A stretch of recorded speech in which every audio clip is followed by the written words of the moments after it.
Dans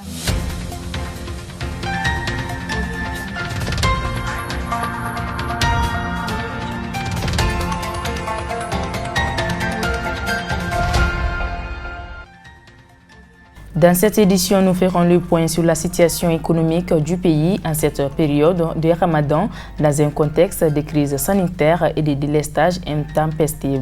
Les Maliens réagissent. Vous aurez également l'analyse de l'économiste Modibo Mao Magalou. Les mesures barrières ne sont pas respectées lors de la prière surrogatoire pendant ce mois de Ramadan. Ces mesures préventives sont négligées dans certaines mosquées, alors que le taux de contamination du nombre de cas de Covid-19 augmente de jour en jour. Mesdames et messieurs, bonsoir. Merci d'être parmi nous sur Liberté Télévision. Je le disais à l'instant, l'augmentation du prix des denrées alimentaires dues au Ramadan et la crise sanitaire liée au Covid-19 que notre pays traverse fragilise encore plus l'économie de notre pays. À cela s'ajoutent les délestages intempestifs qui paralysent les activités dans beaucoup d'entreprises, surtout du secteur privé. Beaucoup de ménages maliens peinent à joindre les deux bouts. Notre équipe de reportage a tendu le micro à la population pour connaître leur avis et comment ils s'en sortent. Reportage. C'est des moments très durs. D'abord la Covid-19. Il y a une recrudescence de cette maladie. Et nous constatons malheureusement que plus le nombre de malades augmente, plus les Maliens ont tendance à abandonner les mesures barrières. C'est très inquiétant. Et ce qui est encore plus inquiétant, c'est que certains s'amusent, et même sur certaines radios, on passe la parole à certains qui continuent à dire non, ça n'existe pas, je n'ai jamais vu quelqu'un atteint de Covid-19, comme si les malades de Covid-19 devaient se promener en ville comme les malades de palu.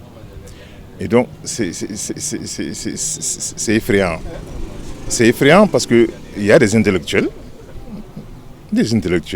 qui font circuler les fake news sur le réseau pour dire que bon, voilà, les audios des complotistes, des conspirationnistes qui montrent des audios, des vidéos pour dire que non, c'est Bill Gates qui cherche à tuer tous les Noirs. Moi, je m'inquiète quand je vois un intellectuel partager des nouvelles comme ça. Et ceux qui ne sont pas instruits, ne peuvent pas échapper à cette campagne de diffamation pour, disons, pousser les gens à ne pas faire des vaccins. C'est très inquiétant. Quand les intellectuels partagent des nouvelles comme ça, moi, à mon avis, c'est très inquiétant. Au lieu d'inciter eux à mener ceux qui ne sont pas instruits, et non, ils tombent dans les faits divers comme ça. Bill Gates cherche à tuer tous les Noirs comme si... Voilà, donc c'est inquiétant sur ce plan-là. Maintenant, par rapport au problème d'électricité, c'est très inquiétant. En tant qu'économiste, je ne vois pas comment une nation, un pays peut se développer sans électricité. Et quand j'ai écouté la dernière intervention de M. le ministre des Mines, ça m'a effrayé. À la limite, il est en train de nous dire qu'il n'y a pas de solution. Il dit qu'il faut 2300 milliards de francs CFA pour résoudre le problème d'électricité au Mali ici. Autant dire que le problème d'électricité du Mali n'a pas de solution. En fait, je comprends que lui n'a pas de solution. Et moi, à mon sens, quand tu n'as pas la solution à un problème, tu démissionnes. On ne vient pas pour constater qu'il n'y a pas de solution. Tu n'as pas de solution, il n'y a pas de solution. Si, il y a toujours des solutions à un problème.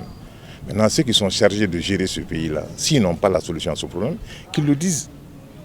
Il y a la solution, il y a des solutions. Donc je ne comprends pas. Quand on me dit qu'il n'y a pas de solution, il faut 2300 milliards. Ce n'est pas normal. C'est nos pays voisins, c'est la Côte d'Ivoire qui nous fournit en électricité, partiellement.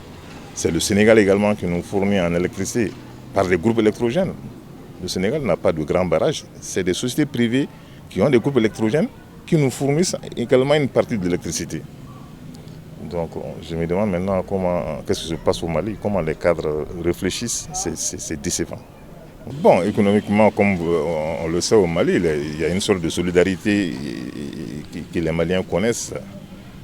Voilà, donc chaque fois que tu es coincé, tu te verras toujours un frère. Quand tu es issu d'une grande famille, un ami qui peut te dépanner par-ci, par-là, le temps que tu arrives à retrouver tes marques.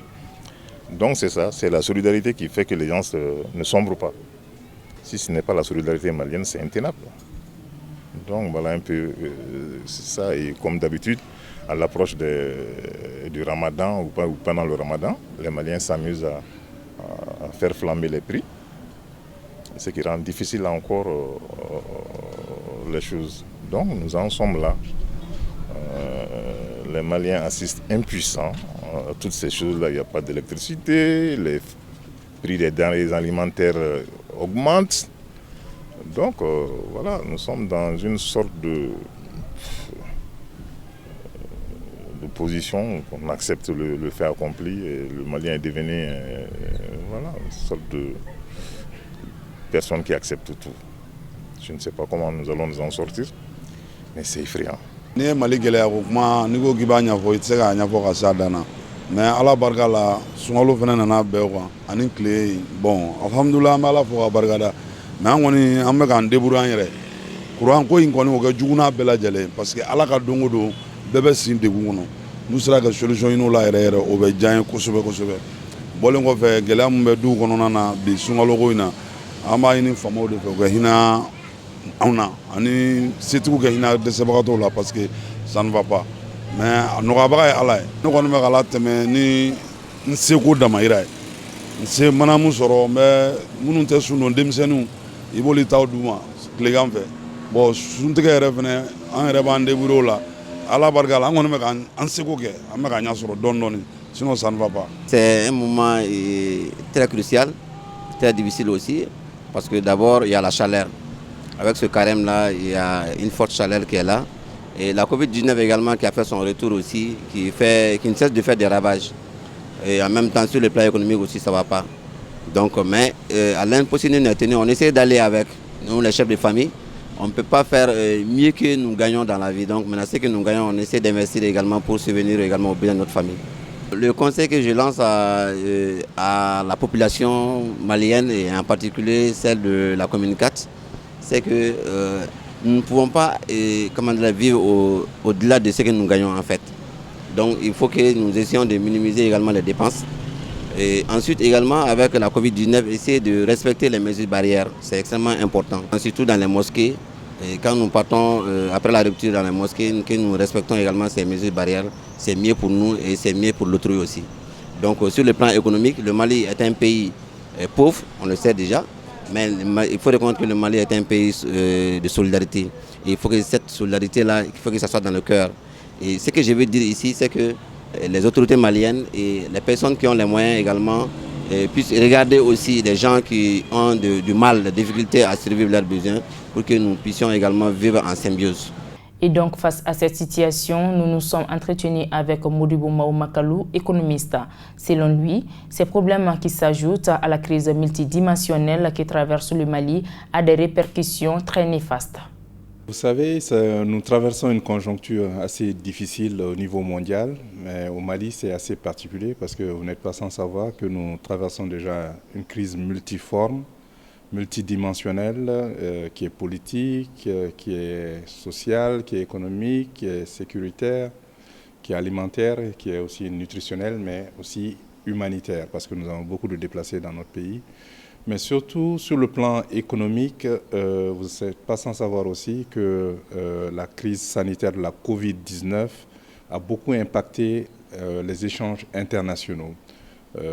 Au niveau mondial parce que les chaînes de valeur ont été interrompues, la production et la consommation, c'est-à-dire l'offre et la demande mondiale ont été amoindries, ce qui fait que les revenus ont baissé parce que les usines n'ont pas produit autant et même quand les usines ont produit, les produits n'ont pas pu être transportés par les navires et les cargos dans les différents pays à cause des différentes mesures sanitaires. Et cela a beaucoup impacté notre pays parce que vous n'êtes pas sans savoir aussi que le Mali est très dépendant du commerce international, c'est-à-dire on achète beaucoup à l'extérieur, les importations, et on vend beaucoup à l'extérieur et on achète beaucoup à l'intérieur, et à l'extérieur c'est les importations. Donc 60% de notre richesse nationale dépend de ce commerce extérieur. Les exportations, ce qu'on vend à l'extérieur, et les importations, ce qu'on achète à l'extérieur. Donc cela fait que cette crise a beaucoup impacté.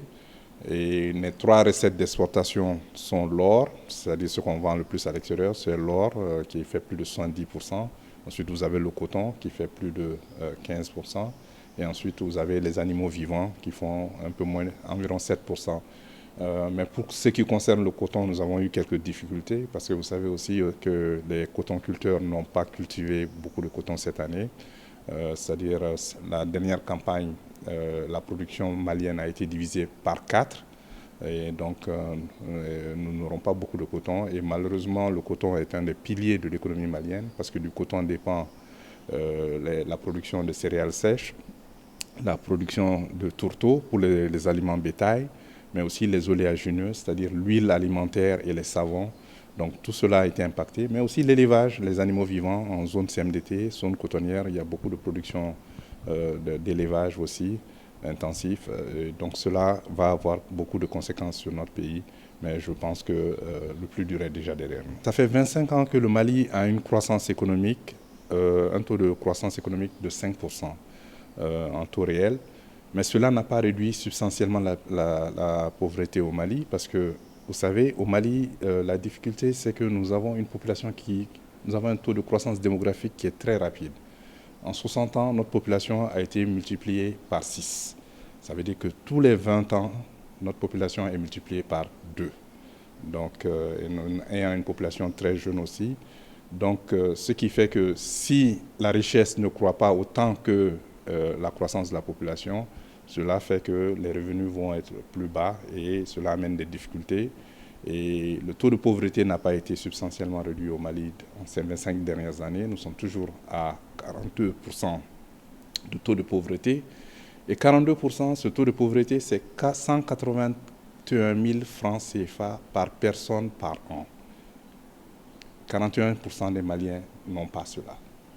Donc c'est quand même assez difficile pour les couches les plus démunies. Toute cette situation, c'est qu'il va falloir résoudre cette crise multidimensionnelle d'abord. Parce que vous savez, en matière économique, la sécurité est le premier aspect, ce qu'on appelle les chocs exogènes. Donc quand vous avez des déplacements de population et que les gens n'arrivent pas à cultiver, parce que vous savez, nous avons 60% de notre population qui vit en zone rurale. Donc quand les populations se déplacent de ces zones rurales pour venir dans les centres urbains, qui va cultiver, qui va faire l'élevage? Et ça, ce sont les richesses, parce que notre richesse est d'abord agro-pastorale. 40% du PIB de notre pays est basé sur le secteur, sur les zones rurales. Donc il va falloir quand même que nous fassions en sorte que ces personnes puissent, que le pays soit stabilisé, que ces personnes puissent retourner à leurs activités productrices et génératrices de revenus. Parce que ces populations rurales aussi produisent pour consommer, mais aussi pour vendre sur les marchés. Donc il faut qu'elles retrouvent leur lieu d'habitation. Et cela ne peut se faire sans sécurité. Et donc c'est à cela qu'il faut s'atteler le plus rapidement possible. Mais sur les différents ménages, les revenus, comme je vous l'ai déjà dit, à cause de la Covid, parce que vous savez, il y a le secteur privé, il y a 90% du secteur privé de notre économie qui est informel. C'est-à-dire que des gens qui vivent au jour le jour, qui vendent ou achètent chaque jour. Donc à cause de la pandémie et des mesures sanitaires édictées, ces populations n'arrivent pas à se déplacer tous les jours. Et les clients aussi ne se déplacent pas. Donc non seulement la production est affectée, ceux qui vendent, mais aussi la consommation est achetée parce que si vous vendez et que vous n'arrivez pas à vendre, mais écoutez, vous n'allez pas avoir de recettes. Et si vous n'avez pas de recettes, vous ne payez pas vos employés. Et si vous ne payez pas vos employés, comment est-ce qu'ils vont consommer? Ils ne peuvent pas consommer, donc ils vont réduire leur consommation.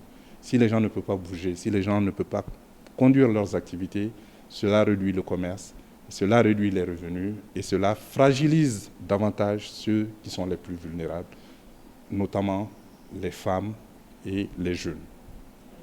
Et enfin, pour terminer, suite à l'augmentation du nombre de cas de Covid-19 au Mali, le gouvernement de la transition a pris un certain nombre de mesures, parmi lesquelles il figure l'interdiction des rassemblements de plus de 50 personnes. C'est dans cette logique que notre équipe de reportage a fait le tour de certaines mosquées pour voir si les mesures édictées sont respectées. Malheureusement, le constat est tout autre.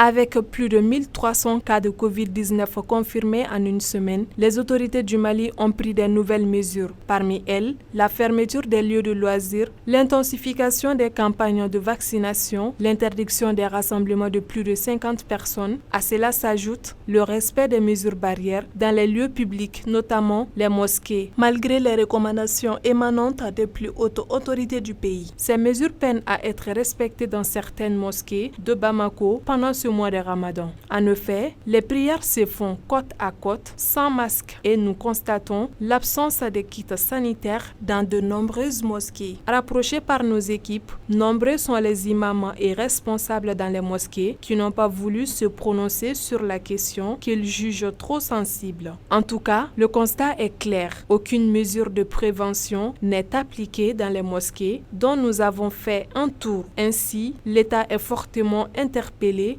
afin de trouver une solution à ce problème qui ne fera qu'augmenter le nombre de contaminations. Ainsi prend donc fin ce journal d'information. Merci de l'avoir suivi et bonne suite des programmes sur la Liberté Télévision.